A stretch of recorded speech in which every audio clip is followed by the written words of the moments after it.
One की concepts bye Aditi में स्वागत है। तो आई होप आपने पिछला जो है वो सारा रिवाइज कर लिया होगा, क्योंकि इस लेक्चर में आज हम एंजाइम्स कर रहे हैं। देखो, पिछले वीडियो में मैंने चरगाव्स रूल और वॉटसन क्रिक के बारे में डिस्कस किया था।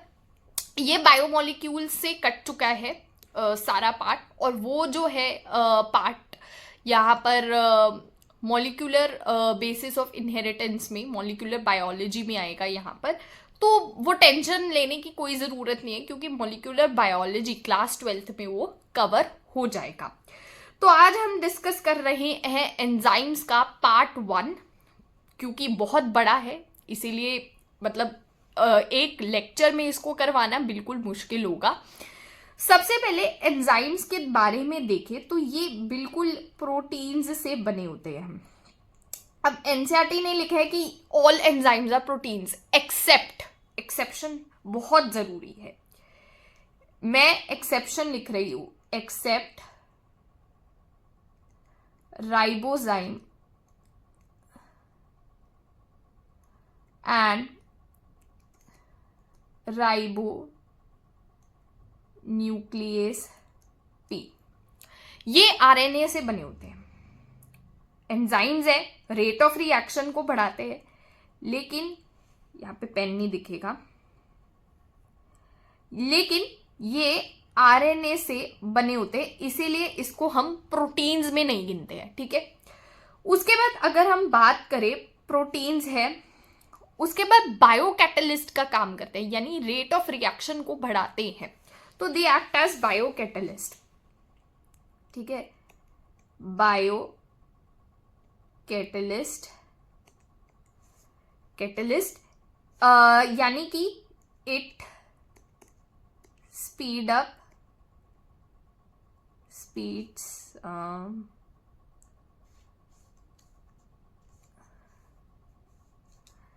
speeds up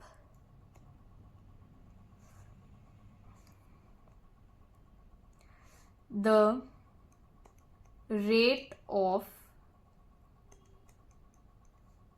chemical reaction, chemical reaction को बढ़ाते हैं without itself getting used up, without, अरे भाई क्यों गलती हो रही है, कोई बात नहीं, without itself getting used up।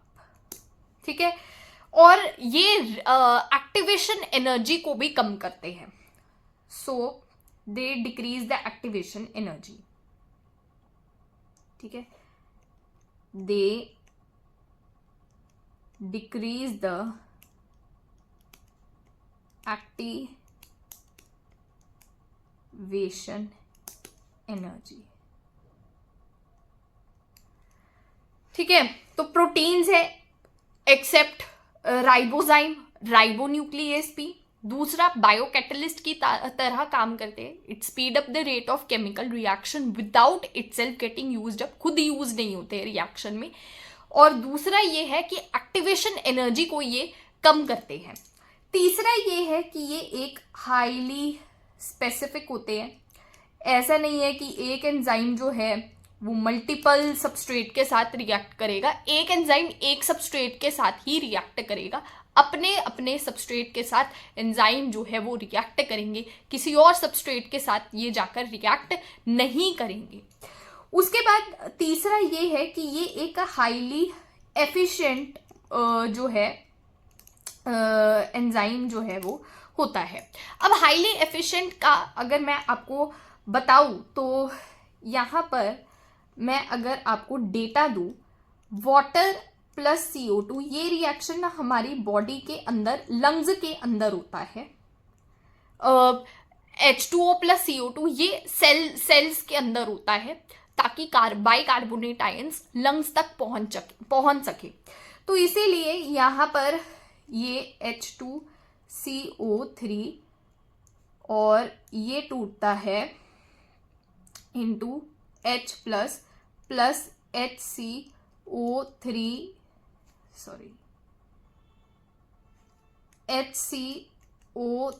Minus. ये विदाउट एंजाइम की जो है कंडीशन है। और इसमें जो बाइकार्बोनेट के मॉलिक्यूल्स फॉर्म होते हैं वो 200 पर आर फॉर्म होते हैं, मतलब 200 मॉलिक्यूल सिर्फ पर आर। ठीक है। और जब मैं एंजाइम्स का यूज करूंगी, ठीक है, इसके लिए एंजाइम जो है वो कार्बोनिक एनहाइड्रेज है, तो यहां पर जब हम एंजाइम का यूज करते हैं वाटर प्लस CO2 और यहां पर H2CO3 और फिर से यहां पर H प्लस HCO3, फिर से चक्कर पड़ गया, 3 माइनस। ठीक है। अब इसमें कार्बोनिक एनहाइड्रेज का रोल आता है, क्योंकि ये कार्बोनिक एनहाइड्रेज जो है ये रिएक्शन को जो है वो स्पीड अप कर देता है। 2 रिएक्शंस होती है, रिवर्सेबल होती है। एक होती है water plus CO2, carbonic anhydrase में H2CO3 बनेगा और फिर लंग्स में H प्लस HCO3 माइनस बन जाएगा। तो ये जो है कार्बोनिक एनहाइड्रेज इसको जो है स्पीड अप करता है रेट ऑफ रिएक्शन को। अब तुम यहाँ पे खुद देखोगे डिफरेंस कि यहाँ पर कितना ज्यादा डिफरेंस है, क्योंकि मॉलिक्यूल यहाँ पर फॉर्म होते हैं 6 लाख मॉलिक्यूल पर सेकेंड। तो तुम ये देख सकते हो कि कितना ज्यादा डिफरेंस है। एक सिंगल एंजाइम को जब यूज किया जाए तो क्या रेट ऑफ रिएक्शन पे असर पड़ेगा, और अगर एंजाइम को यूज करा ही नहीं जाए तो क्या रेट ऑफ रिएक्शन पे असर पड़ेगा।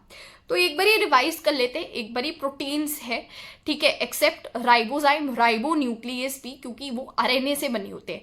बायो कैटलिस्ट है, रिएक्शन को स्पीड अप करते हैं, खुद यूज नहीं होते हैं, they do not get used up in the reaction. तीसरी चीज ये है कि दे आर हाईली स्पेसिफिक। ऐसा नहीं है कि एक एंजाइम जो है बहुत सारे सबस्ट्रेट के साथ जो है मिलकर प्रोडक्ट जो है वो बनाता हो। चौथा, हाईली एफिशिएंट है। अब हमने रिएक्शन देखी, water plus carbon dioxide H2CO3 में बनता है फिर H प्लस HCO3 माइनस। अब इसमें क्या है कि H plus HCO3 bicarbonate ions जो है वो सिर्फ 200 पर आर ही फॉर्म होते हैं if enzymes are not used up. पर if enzymes are used up such as carbonic anhydrase इसमें यूज होता है तो 6 लाख मॉलिक्यूल बाइकार्बोनेट के बनते हैं इन 1 सेकेंड। तो ये हाईली एफिशिएंट है। अब आते हैं क्लासिफिकेशन ऑफ एंजाइम। तो क्लासिफिकेशन ऑफ एंजाइम्स में सबसे पहले यहां पर ओथ लिल होता है, ओथ लिल, और एक नया एंजाइम भी आया है।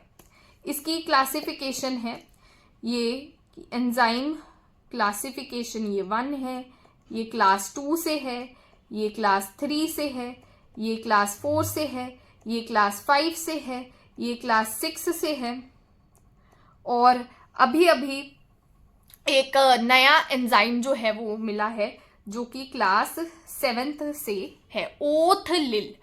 ठीक है, ओथ लिल। अब यहां पे हम इसका नाम लिखते हैं। हाँ, अब ऑक्सीडो रिडक्टेस,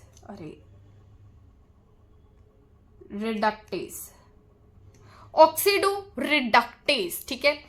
फिर आता है ट्रांसफरेज। ठीक है, ट्रांसफरेज। फिर आता है हाइड्रेज,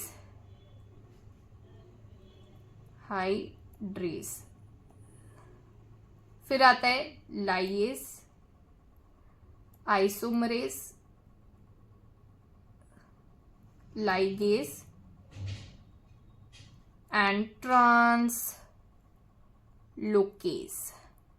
अब हम एक एक करके इसका क्लासिफिकेशन के एग्जाम्पल्स देखते हैं कि कैसे ये एंजाइम्स जो है वो काम करते हैं। ठीक है, तो सबसे पहले हमारे पास यहाँ पर ऑक्सीडो रिडक्टेज है, एंजाइम क्लासिफिकेशन 1। ठीक है, एंजाइम क्लासिफिकेशन 1 ऑक्सीडो रिडक्टेज। ठीक है, अब ऑक्सीडो रिडक्टेज की बात करो तो मतलब ऑक्सीडेशन भी कर रहा है, रिडक्शन भी एक रिएक्शन में कर रहा है। दो चीजें, ऑक्सीडेशन भी कर रहा है, रिडक्शन भी यहां पर कर रहा है। तो ऑक्सीडेशन और रिडक्शन की बात करूं तो यहां पर जैसे ए और बी है, ठीक है, ये ए एच है प्लस बी ओ है। अब इसका रिएक्शन हुआ इन प्रेजेंस ऑफ एंजाइम, तो ए ओ बना प्लस बी एच बना। अब एक रिएक्शन में ऑक्सीडेशन हो रही है, बताओ किसकी ऑक्सीडेशन हो रही है? इसकी ऑक्सीडेशन हो रही है। ऑक्सीडेशन मतलब एडिशन ऑफ ऑक्सीजन। और दूसरी रिएक्शन में ही यहां पर दूसरी रिएक्शन में ही इसके साथ क्या हो रहा है? इसके साथ रिडक्शन हो रही है, तो इसीलिए ही हम इसको ऑक्सीडो रिडक्शन जो है वो कहते हैं। ये बात आपको समझ में आ जानी चाहिए। उसके बाद आता है हमारे पास एंजाइम क्लासिफिकेशन, ये तो हुआ 1। अब हम 2 करते हैं। ओथलिल ट्रांसफरेज आएगा, ठीक है, तो यहां पर ट्रांसफरेज मतलब सिर्फ ट्रांसफर करता है फंक्शनल ग्रुप को, तो यहां पे लिख सकती हूं टू ट्रांसफर फंक्शनल ग्रुप। जैसे मान लो यहां पे ए स्टार लगा हुआ है, ठीक है, ए आर, हाँ, प्लस बी है, तो इसने क्या करना है? फंक्शनल ग्रुप ए स्टार मान लो फंक्शनल ग्रुप है, तो फंक्शनल ग्रुप को हटा के बी पे लगा देंगे, तो ए प्लस बी स्टार। सिंपली ये है, कोई दिक्कत विक्कत की परेशानी नहीं है, सिर्फ तुम्हें नाम पर जाना है, नाम क्या बता रहा है। अब थर्ड देखो, हाइड्रेज। हाइड्रेज मतलब वाटर को तोड़, वाटर, हाइड्रेज, एज मतलब तोड़ना, हाइड्रेज मतलब वाटर के प्रेजेंस में तोड़ना किसी को, तो थर्ड है हाइड्रेज। जैसे मान लो ए और बी थे, ए और बी थे, इसके अंदर ये वाटर डालेगा, एक की तरफ H लगा देगा, दूसरी की तरफ OH लगा देगा, दैट्स इट। फिर फोर्थ आता है हाइड्रेज, हो गया।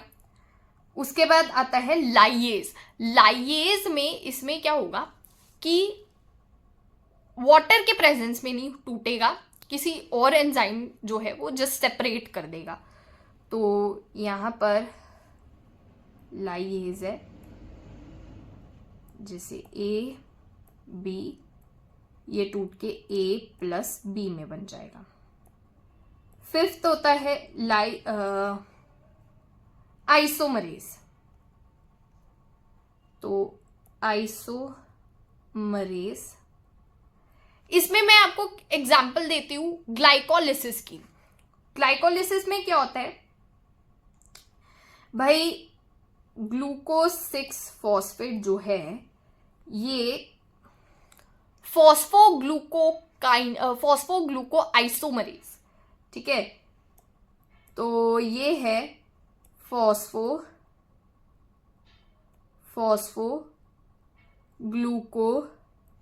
आइसोमरेज। अरे भाई, फॉस्फोग्लूको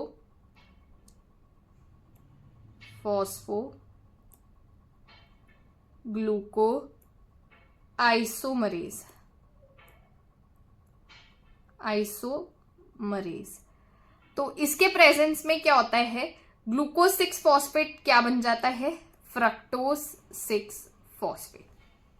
सिंपल एंड सोबर। तो ये हो गया फोर्थ, ये हो गया फिफ्थ। अब हम सिक्स्थ करते हैं।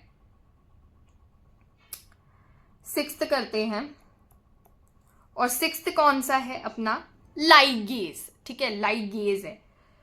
तो लाइगेज में सिंपल यही है कि ए और बी है, उसको जोड़ देना है, ए प्लस बी, और उसको जोड़ देना है ए बी में, ठीक है।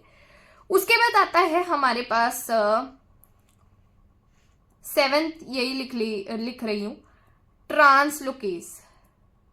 ट्रांसलोकेज एंजाइम जो है ना, वो ट्रांसलोकेज जो एंजाइम है ना, वो सिंपल ट्रांसफर करता है कोई भी ग्रुप्स को या कोई भी मॉलिक्यूल्स को।